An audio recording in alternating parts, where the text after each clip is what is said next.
Nous sommes à la veille du dernier Shabbat de l'année, à la veille d'une nouvelle année, et bien sûr que chacun et chacune en est avec des sentiments de réveil, de se retourner vers Dieu, de se rapprocher vers Dieu. La Teshuvah. La question qui se pose, quand deux personnes se disputent, malheureusement, ça peut passer des années qui ne se parlent plus. Et là, Kadosh Baruch Hu, il est prêt. Il est prêt à nous pardonner. Il est prêt à ouvrir une nouvelle page. Et non seulement cela, la tchouva, elle est capable de changer le passé.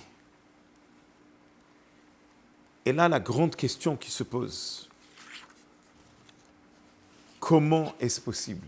Et on voit dans la paracha de cette semaine comment Moshe Rabbeinu il nous dit que n'importe ce qui va arriver, l'alliance qui se passe dans la paracha de cette semaine avec le peuple juif, juste avant de rentrer en Israël, qui donne aussi une allusion sur l'alliance qui se passe avec Dieu le jour de Rosh Hashanah. Hachem y promet qu'il va toujours garder la porte ouverte pour nous. Il y avait un jeune chazan qui s'appelle Netanel. Il avait l'habitude de prier, d'être chazan dans une synagogue à Jérusalem. Et à cause de tout ce problème de corona et les synagogues qui se sont vidées, son contrat a été annulé. Il cherchait où être chazan. Quelqu'un lui a proposé pour aller dans une yeshiva où il y a des jeunes qui sont en train de se renforcer. Il n'était pas vraiment intéressé, c'était loin, mais il est parti. Mais le deuxième soir de Rosh Hashanah, il y a un jeune qui l'a approché et il lui a raconté sur son ami Moshiko, qui a passé un moment très dur. Il a lâché sa vie religieuse, il est parti en Inde, il avait des cheveux lents, il est rentré dans les drogues. Il y a 2 mois, on a prié ensemble à Miron. Et je vois tout d'un coup Moshiko avec une kippa et les cheveux sont bien, il n'y a pas de longs cheveux, il a des péotes. J'ai dit, Moshiko, où tu as acheté les péotes?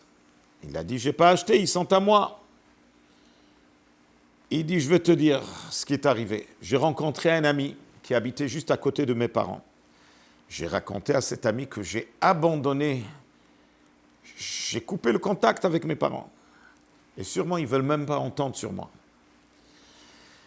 Mon ami, il a regardé sur moi, il m'a dit, Moshiko, je veux que tu saches, depuis que tu as quitté la maison, tes parents, ils ne ferment plus la porte la nuit.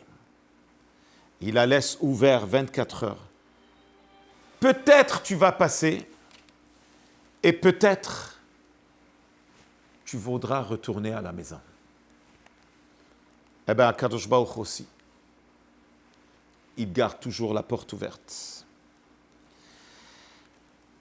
La tchouva, il y a 2 détails dans la tchouva. Hachem, il nous ouvre une nouvelle porte, il oublie ce qui s'est passé. Mais la tchouva, c'est beaucoup plus fort que ça. La force de la tchouva, c'est qu'elle transforme le passé problématique.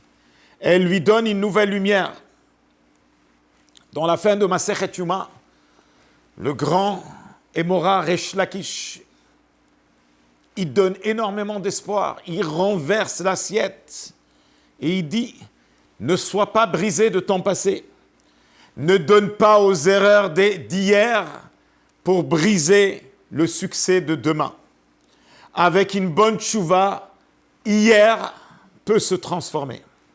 Incroyable, la fin de Masechet Yuma, Amar Resh Lakish. Il dit Gdola tchouva, la puissance de la tchouva, c'est que Zedonot na'asu kezariot. Les péchés se transforment en des mitzvot. Et là, la question qui se pose, comment? Des mots peuvent effacer des actions. Si quelqu'un va me donner une claque et après il va demander pardon, ça va être assez. Rabbi Yosef Albo, dans son livre Sefer HaIkrim, il dit, une personne qui a assassiné une autre personne, il a transgressé le Shabbat, et après il vient juste, il dit vidouille et charata, il regrette, ça va être assez. C'est comme si quelqu'un il détruit une maison et après il construit la maison avec des paroles. Est-ce qu'on peut construire une maison avec des paroles? Comment la tchouva peut effacer un péché qui a eu lieu? Et la question est encore plus grande parce que le Resh Lakish, il dit que la tchouva, elle est capable de libérer le passé. Mais est-ce qu'on peut ramener le temps en arrière?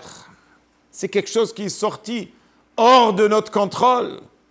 Combien de fois on est prêt à jurer, on va donner tout ce qu'on a pour ramener une minute en arrière. Mais c'est impossible, c'est arrivé. Combien une personne, il aurait pu dire, ah, si je peux ramener ces 30 secondes quand il était en train de jouer avec son téléphone dans la voiture, il a eu un accident. Combien une personne aurait voulu sacrifier pour effacer un mot qui a entraîné une guerre et une dispute de 2 ans.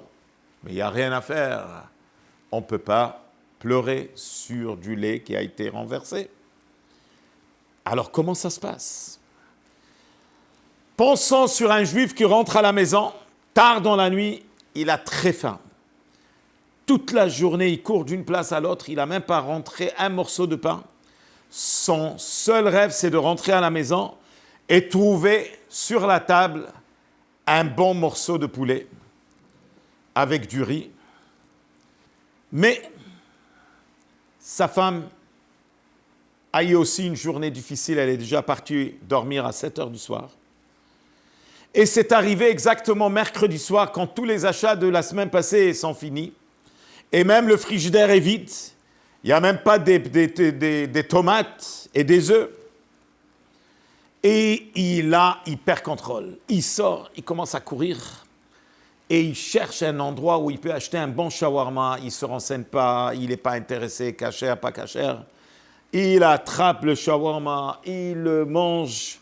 Et le lendemain, il se réveille, il ne peut pas croire. Il ne peut pas croire ce qu'il a fait hier soir. Il a mangé du non-kasher. Il essaye de se convaincre que c'est une imagination.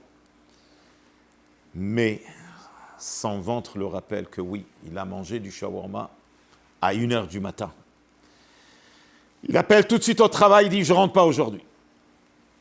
Et toute la journée, il prie, il lit des teilim, il donne la tzedaka, il est en train de faire tchouva. Et les années passent. Et voilà, arrive le moment qu'il a quitté ce monde, il arrive à la tribunal d'en haut. Et les anges, ils commencent à ouvrir le dossier. Et ils mettent tout sur la balance. Et c'est tendu parce que c'est précis, il y a moitié péché, il y a moitié mitzvot. Et là vient un ange avec le shawarma qu'il a mangé, qui était du non-kasher, et il les met dans la balance pour le bien, et s'est penché vers le bien parce qu'il a fait tchouva. Le grand saint Maharam ben Chaviv, qui était un des grands rabbins à Jérusalem il y a 300 ans, famille séfarade très connue, le petit-fils de Rav Levi ben Chaviv, celui qui a fait et le Rav Yaakov ben Chaviv, celui qui a fait le livre En Yaakov. Il dit, mais comment est-ce possible? Un péché devient une mitzvah? Ou comme le Maharsha, il pose la question sur place, où est la justice? Il a fait un péché. Mais la pure vérité, c'est Akadosh Baruch Hu, il nous pardonne. Parce qu'il nous croit. Et là arrive l'explication, comment le rabbi développe le sujet. La tchouva, c'est que le juif, il dit à Dieu, c'est pas moi. Crois-moi, je ne suis pas une mauvaise personne. Je ne voulais pas fauter, je ne voulais pas t'énerver. Mais je suis tombé dans la piège du Yetzer.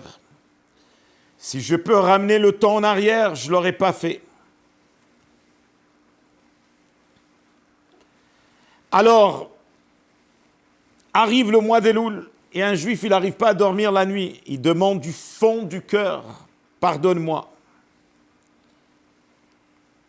Et là, c'est pas rien qu'Akadosh Baruch Hu, il nous pardonne, parce qu'il croit.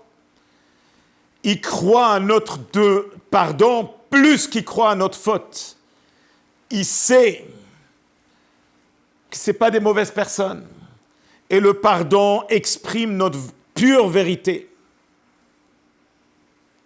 Mais là, on passe. Le chidouche de Resh Lakish, que lui aussi, il avait tout un passé. Lui, dans le passé, il était un brigand. Mais il a fait une tchouva extraordinaire. La tchouva, elle prend un passé amer et elle le rend à un mérite. Parce qu'on ne peut pas monter très haut sans descendre.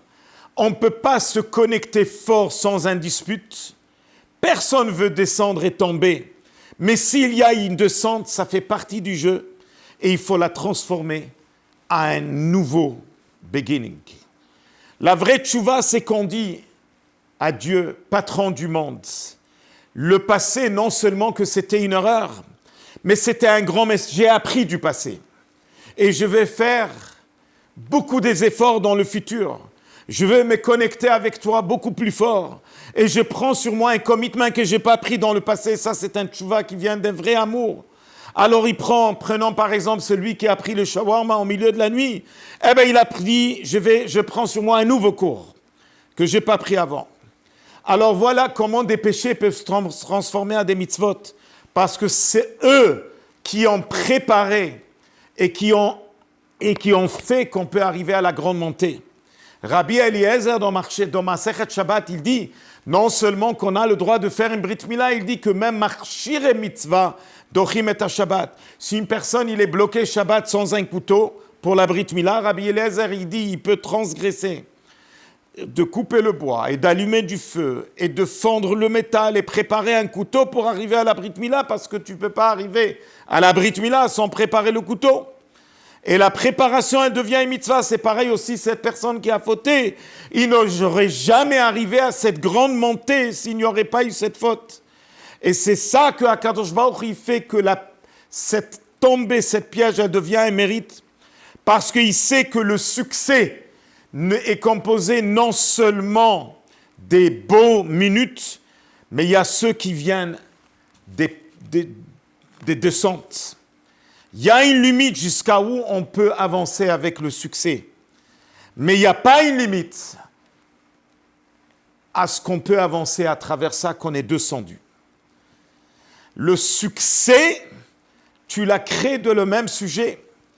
Mais quand une personne il est tombé, ça l'amène à quelque chose de nouveau, où il peut vraiment avancer très fort.